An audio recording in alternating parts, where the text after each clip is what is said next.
오늘 주시는 말씀은 빌립보서 1장 19절로 26절까지 말씀입니다.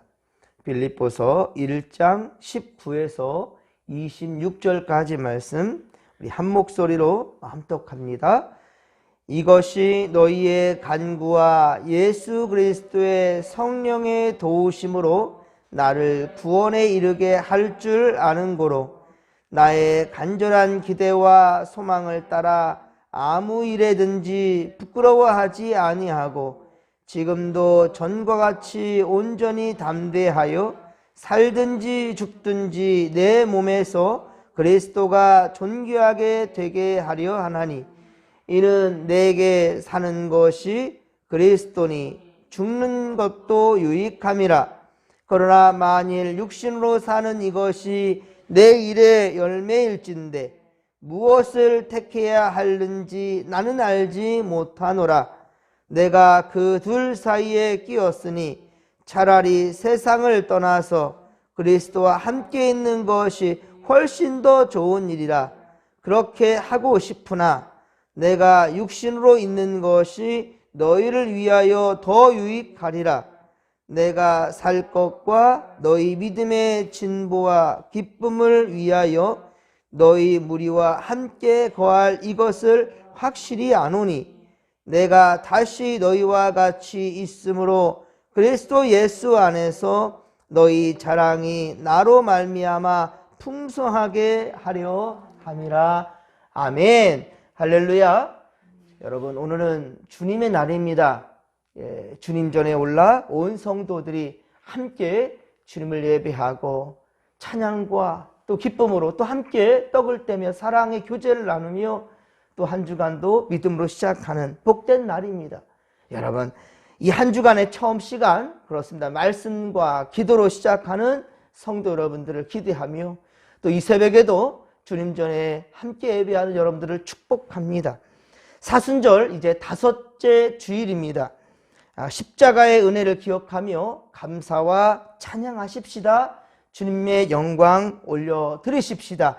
오늘 주시는 말씀은 빌립보서 1장 19에서 26절입니다.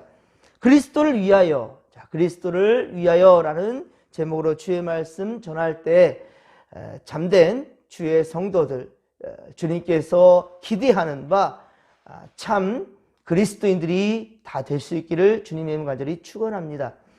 자, 19절에 보면, 오늘 보면 19절에 보면 우리가 구원에 이르는 것은 인간의 힘과 노력의 여하에 달린 것이 아니라 오직 성령의 도우심이라. 오직 성령의 도우심으로 구원에 이를 수 있다라고 증거하고 있습니다. 그리고 바울은 이 성령의 도우심으로 바로 빌립보 교인들이 구원받게 되는 것은 확실하다고 믿기 때문에 어떤 일을 하든지 부끄럽지 않다라고 그렇게 말하고 있는 것입니다. 여러분, 소록도 나병 환자들을 위해 일생을 바친 목사님 있죠? 예, 손양원 목사님, 다들 아실 겁니다. 손양원 목사님, 그분은 사랑의 원자탄으로도 유명하십니다. 그분은 먼저 신앙을 지키고자 일제강점기의 때에 신사참배를 거부함으로 그렇게 옥고를 치르셨고요. 그리고 소외된 나병 환자들 사랑으로 보살피며 복음을 그들에게 전했습니다. 거리에 구걸하는 사람은 그냥 지나치는 법이 없었다고 합니다. 그리고 두 아들을 죽인 자를 양자로 삼기까지 하였고요. 6.25 때에 그렇게 죽음을 맞이하십니다. 진정 복음을 위해서라 한다면, 하나님이 기뻐하는 일을 한다면 무슨 일이든지 가리지 않았다라는 것, 정말 믿음이 무엇인지를 몸소 보여주신 손양원 목사님이십니다. 그리고 그것을 가능하게 한 것은 무엇인가? 손양원 목사님에게는요, 구원에 대한 간절한 기대와 그리고 소망이 있었기 때문이었습니다. 자, 또한 오늘 보면 20절 하반절에 한번 보십시오. 살든지 죽든지 내 몸에서 그리스도가 존귀하게 되게 한다라는 그 이유밖에는 없다라는 거예요. 자기 몸에서 그리스도가 존귀하게 되기 위하여서 그는 목숨까지도 귀하게 여기지 않았다라는 겁니다. 그리고 입으로만 사랑하는 것이 아니라 실제 그 사랑을 실천하는데요. 정말로 믿는 자들도 그렇게 멀리할 정도로 그렇게 소외받고 있는 나병 환자들. 자, 바로 그들을 위하여서 일생을 바쳤다는 겁니다. 함께 21절입니다. 자, 21절 말씀을 우리 같이 한번 읽겠습니다. 이는 내게 사는 것이 그리스도니 죽는 것도 유익함이라. 아멘. 할렐루야. 내게 사는 것, 내 안에 사는 이는 예수 그리스도시니 죽는 것도 내게는 유익하다라고 말씀하고 있어요. 지금 바울도 로마 감옥에 gat혀서 이제 죽음을 앞두고 있으니, 하지만 그리스도가 자신 안에 살아있기 때문에 빌립보 교인들이 예수님을 잘 믿고 구원만 받게 된다 한다면, 구원받은 백성들이 된다 한다면 그 어떠한 일에도 자신은 부끄럽지 않다라는 겁니다. 뿐만 아니라 살든지 죽든지 나를 통하여 그리스도가 존귀하게 되는 것이라 한다면 오히려 죽는 것도 유익하다. 예, 나는 죽어도 괜찮다라고 그렇게 고백하고 있는 겁니다. 사랑하는 성도 여러분, 우리를 통하여서 죽어가는 영혼들이 구원에 이를 수 있는, 그러한 열심이 우리 가운데 있기를 바랍니다. 더욱 믿음의 사람들로 우리가 살아가면서 주께서 우리에게 당부하신 생명 살리는 일에 우리가 열심을 다할 수 있는, 최선을 다할 수 있는 우리가 되었으면 좋겠습니다. 그리고 선한 하나님의 역사를 감당하고자 스스로를 부인하며 예수님 지신 십자가를 우리도 옳게 짊어지고 주의 뒤를 따를 수 있는 그런 성도들이 되기를 소망합니다. 자, 22절입니다. 22절을 쉬운 성경으로 본다 한다면요, 이런 거예요. 그러나 살아가는 동안 그리스도를 위해 일하고 사람들을 그리스도께로 인도할 수만 있다면 사는 것과 죽는 것 중에 어느 쪽을 택해야 할지 모르겠습니다 라고 기록합니다. 즉, 예수를 위해 죽는 순교도 있지만 예수를 위해서, 복음을 위해 죽는 것도 아주 귀하고 유익한 일이지만은 예수 그리스도를 위해, 예수님을 위해서 또한 교회를 위해 열심히 일하고 또 성도들과 함께하며 믿음의 길로 인도하며 사는 것도 너무 소중하니 어느 쪽을 택해야 될지 모르겠다라고 그렇게 말하는 거예요. 그리고 하나님께 주신 사명을 다하여서 더 이상 성도들의 믿음의 진보와 기쁨을 그렇게 위할 것이 없단다면, 더 자기가 할 일이 없을 정도로 그러한 지경이 이렇단다면 더 살기 위해 그렇게 연연하지 않겠다라는 것입니다. 이것은 사도행전 20장 24절에 밀레도로 에베소 장로들을 모으게 하고, 그리고 당부한 바로 바울의 마지막 말의 고백을 통해서 우리가 알 수 있습니다. 내가 달려갈 길과 주 예수께 받은 사명, 곧 하나님의 은혜의 복음을 증거하는 일을 마치려 하면은 나의 생명조차도 귀한 것으로 여기지 아니하노라. 아멘. 이렇게 고백하였습니다. 내게 주신 사명을 다 감당하고 이제 마치려 하는 그때에는 생명조차도 귀하게 나는 여기지 않겠다라고 말씀하는 거예요.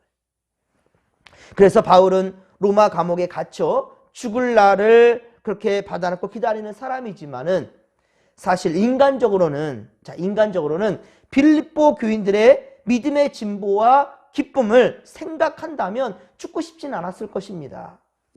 그 바울의 마음은 오늘 본문 24에서 26절에 그렇게 녹아들어 있습니다. 함께 24절, 26절, 24, 26절에 진심으로 우리 바울의 그 진심을 우리 함께 보았으면 좋겠습니다. 같이 한번 읽겠습니다. 내가 육신으로 있는 것이 너희를 위하여 더 유익하리라. 내가 살 것과 너희 믿음의 진보와 기쁨을 위하여 너희 무리와 함께 거할 이것을 확실히 아노니 내가 다시 너희와 같이 있으므로 그리스도 예수 안에서 너희 자랑이 나로 말미암아 풍성하게 하려 함이라. 아멘. 자, 그렇습니다. 바울은요, 복음을 위해 언제든지 죽을 각오는 되어 있으나 죽는 것이 두렵지 않다는 거예요. 언제든지 죽음을 각오하고 있으나 그래서 인간적으로는 오래 사는 것이 그렇게 좋은 것만 아니라는 것. 오래 사는 것이 복이라 그렇게 생각하진 않는다는 거예요. 빌립보 교인들의 그런데 믿음의 진보와 기쁨을 위해서는 더 함께하고 싶다라는 생각을 얘기하는 거예요. 지금 비겁하게 한 입 가지고 두 말 하는 거 아니에요, 지금.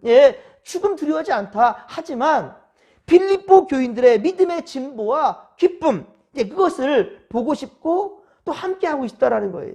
이걸 생각한다면 지금 죽는 것은 너무 아쉽다라는 거죠. 그렇습니다. 바울은 자신이 곧 감옥에서 풀려나서 빌립보 교회에 가게 될 것이고 또한 그들과 함께 교제를 나눔으로써 그리스도 예수 안에서 그들의 기쁨이 바울로 인해 더욱더 풍성하게 되리라고 기대하며 지금 믿고 있는 거예요. 지금 감옥에 갇혀 있지만 반드시 풀려나서 그들에게 나는 가게 될 것이다라고 기대감을 갖고 있는 겁니다. 하지만 어떻습니까? 바울은 하나님의 그 계획 가운데 자신이 원하되는 것이 아니라 자신이 원함이 아니라 하나님께서 계획하신 그대로 바울은 죽음을 맞이합니다. 다시 빌립보 교회에 가지 못합니다. 그러나 예수님이 죽음으로 수많은 생명들을 살려내었던 것처럼 하나님은 바울을 죽음으로 내몰면서 바울이 죽게 됨으로 오히려 더 많은 믿음의 진보를 가져오게 되었다라는 것입니다. 그의 순교가, 그의 순교 정신이, 그의 죽음이, 복음을 위한, 그의 거룩한 죽음이 많은 이들을 더욱더 감동케 했다라는 것입니다. 사랑하는 성도 여러분, 우리는 죽고 예수로 살게 되기를 바랍니다. 우리의 육신의 생각들은 죽고 우리 안에 오직 예수의 생각들로 채워갈 수 있기를. 그렇습니다. 우리의 인간적인 생각과 욕심을 내려놓을 때 우리는 진정 살게 된다는 거예요. 이게 바로 십자가의 죽음으로 오히려 살게 되는 바로 이런 십자가의 역설인 것입니다. 그래서 갈라디아서 2장 20절에 이렇게 말씀합니다. 내가 그리스도와 함께 십자가에 못 박혔나니 그런즉 이제는 내가 사는 것이 아니요 오직 내 안에 그리스도께서 사신 것이라. 이제 내가 육체 가운데 사는 것은 나를 사랑하사 나를 위하여 자기 자신을 버리신 하나님의 아들을 믿는 믿음 안에서 사는 것이라. 아멘. 이렇게 고백합니다. 바울은. 저 역시 이런 바울의 삶에 도전을 받습니다.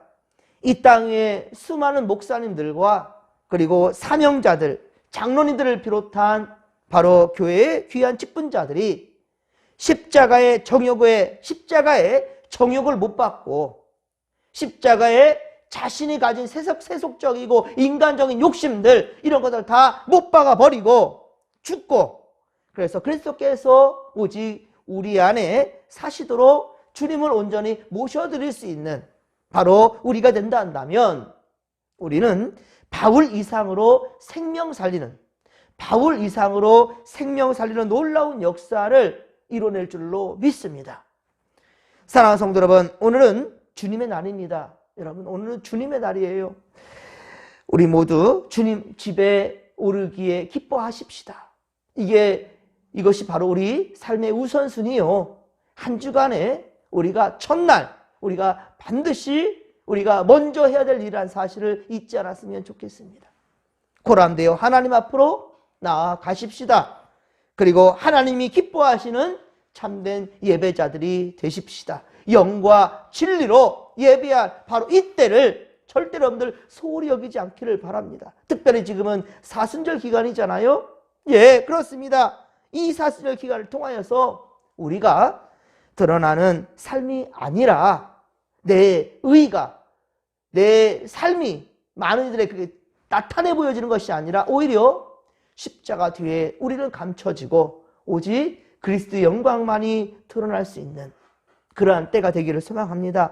하나님의 뜻대로 나를 통하여서 우리를 통해 예수님이 살게 되는 역사를 우리 모두가 경험하게 되기를 주님의 이름으로 간절히 축원합니다. 자, 우리 믿음 가지고 주여 삼창 부르며 기도하며 나갑니다. 주여, 주여, 주여. 살아계신 하나님 아버지, 고맙고 감사를 드립니다. 우리에게도 귀한 믿음을 주셨습니다. 하나님, 주님 바라볼 수 있는 영적인 눈이 떠지게 하신 것도 감사합니다. 오늘 또 주님의 날, 우리 사순절 이제 5번째 주일을 맞이하는데요, 온 성도들 삶의 우선순위를 잊어버리지 아니하고 우리 주님 부르시는 주님 전에 올라 우리 모두 함께 예배하며 이 한 주간 믿음으로 시작하길 원하오니 주여 함께 하소서. 아버지, 특별히 이 사순절 기간 동안에 육신의 생각들, 세속적이고 하나님 아버지 참으로 물질주의적인 우리 하나님 아버지로 이기적인 생각들 주님 모두 다 내려놓게 하시고 비워내게 하시며, 아버지여, 그러한 이러한 우리의 마음에 이제 예수의 생각으로 십자가의 아버지 도로 채워갈 수 있도록 도와주옵소서. 죽고자 하는 자는 산다였습니다. 그러나 살고자 하는 자는 죽을 것입니다. 하나님, 오직 우리가 십자가에 우리의 정욕을, 우리의 모든 인간적인 생각들을 다 못 박아 죽이고 오직 우리가 우리 안에 예수로 다시금 살게 되는 역사로 주님, 우리의 삶을 허락하여 주시옵소서. 아버지, 함께하여 주옵소서. 주님 원하시고 기뻐하시는 아버지여 생명 살리는 역사 위에 주님 우리를 사용하여 주옵소서. 아버지 함께 하소서. 우리에게 아버지여 주어주신 십자가 옳게 짊어지고 주의 들을 따르게 하소서. 예수님 닮은 인생들 우리가 되게 하여 주옵소서. 이 사순절 기간 동안에 더욱더 십자가를 경험하는 우리가 되게 하옵소서. 하나님 도우소서. 아버지 함께하여 주시옵소서.